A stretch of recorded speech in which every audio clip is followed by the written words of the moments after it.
আসসালামু আলাইকুম রহমতুল্লাহি অবরাকাত। ঈদের দিনের একটি গুরুত্বপূর্ণ ঘটনা।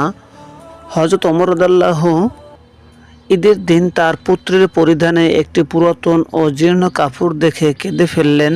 পুত্র তার বাবার কান্নার কারণ জিজ্ঞেস করলে তিনি বললেন, হে পুত্র,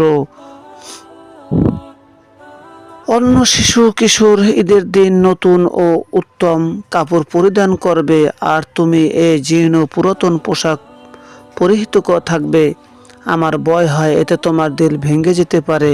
তখন ওমর রাদিয়াল্লাহু এর পুত্র জবাব দিল, আব্বাজান, দিল তো ওই ব্যক্তির ভাঙতে পারে যে আল্লাহর সন্তুষ্টি অর্জন করতে পারে নাই।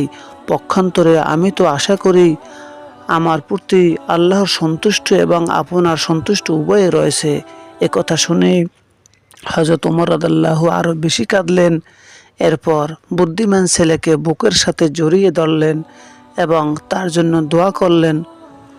উক্ত কথাটি তুহফাতুল বারী শরহে সহিহ বুখারী প্রথম খণ্ডে 687 পৃষ্ঠার মধ্যে উল্লেখ রয়েছে।